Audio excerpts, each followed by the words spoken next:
guy's name is Steve, and he's in his 20s, he's from Beverly Hills, and Steve has been trying to make it work as an actor for years. But unfortunately, he just can't catch his big break. So one day in the 80s, he decides to make money in a different way.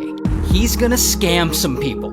And so he starts out by just picking up the phone and cold calling people. And he gets into telemarketing fraud. And unfortunately for him, it doesn't go great. And bam, he gets caught and arrested. Here's a mugshot. Cool hair, bro. Then, around the 1990s, Steve decides to get a little more creative with his schemes. He comes up with something that's so stupid, it's genius. He puts ads in magazines saying that he's selling a revolutionary solar-powered clothes dryer. And he's selling it at the incredibly low price of $49.95. Here's the thing about this solar-powered clothes dryer. When the customers receive their order, they open the package and they're shocked to find all he sent them is a simple clothesline, like one your grandma would hang in the backyard and dry clothes on it. Which, to be fair, I guess that is technically a solar-powered clothes dryer, but you know, not worth spending $50 on.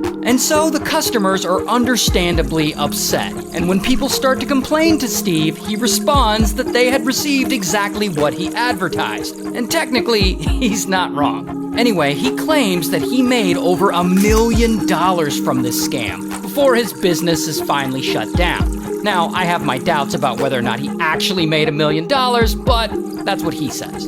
Anyway, after this, Steve definitely isn't gonna stop. I mean, that was too easy. So he keeps the cons going, and he gets involved in some investment scams, and he gets people to invest in oil wells that don't actually exist, and bam, he gets caught and arrested again. Here's another mugshot.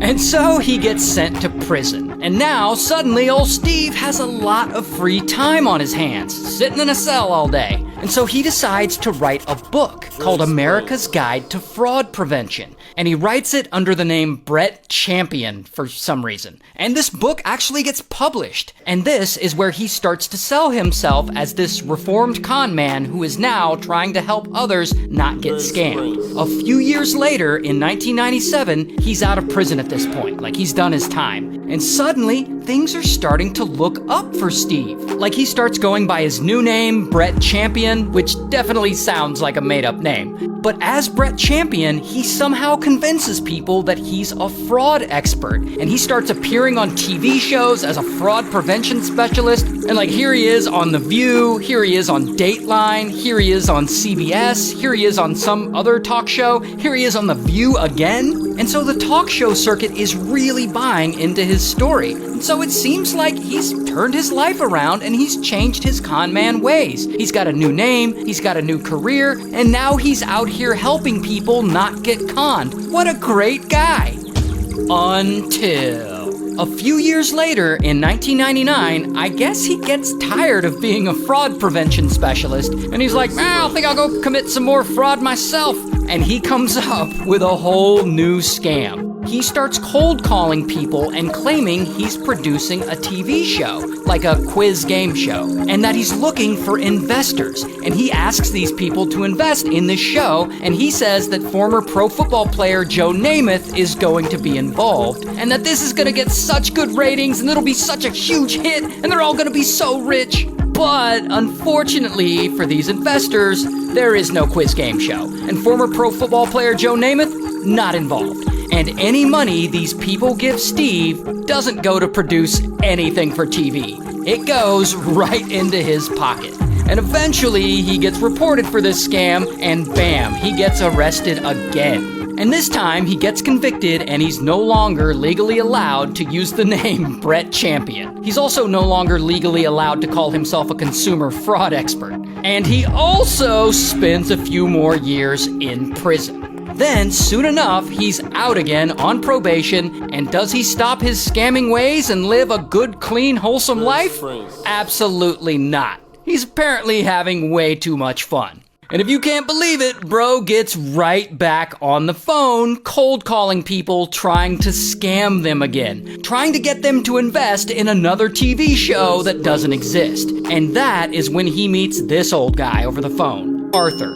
Arthur's 84, he's retired, and he's lonely, making him the perfect target for Steve to con. And so Steve tells Arthur that he's this big-time executive producer for television, and that he's producing this new hot TV show called Trends of the 21st Century, which is a terrible name, by the way, but that he's producing this series and it's gonna be a huge hit, and that Arthur should invest. And unfortunately, Arthur believes him and he does invest. He gives Steve a little money. And over the course of a few months, he gives him more and more money. And eventually, poor Arthur has given him pretty much his life savings, over $500,000. And now Steve is like, I'm rich, biatch! And he's living a pretty good life on this money. He buys himself a new Corvette.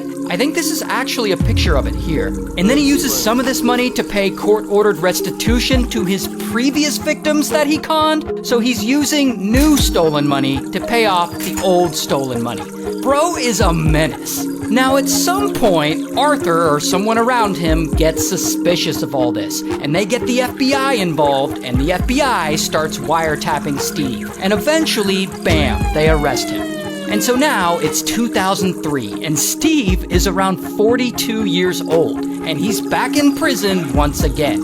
And now, is this the point where he stops scamming people? Of course not. Steve's not gonna let a little thing like prison stop him from being a con man. In fact, bro has a new idea. He hears about this woman on the outside who has a brother who was convicted of murder and who is serving a life sentence. And Steve decides to send a letter to her and extort her. So he writes her this letter saying, hey, I have information that could exonerate your brother. And he tells her that his ex-cellmate actually confessed to that murder. And he graciously offers to testify on her brother's behalf if she'll pay him $100,000. Now, what the hell does he think he's gonna do with $100,000 while he's in prison? I don't know, but this is what he's going for. And so this sister is like, nah, I ain't paying you. And that pisses Steve off. And he starts sending her all kinds of threatening letters telling her that she better send the money. And of course, this woman's not playing his game. And he gets even more mad. Then, through some prison connections, he sends a couple of goons to this woman's house to threaten her. And they do. These goons show up to her house and they threaten her and her husband, pay up or else.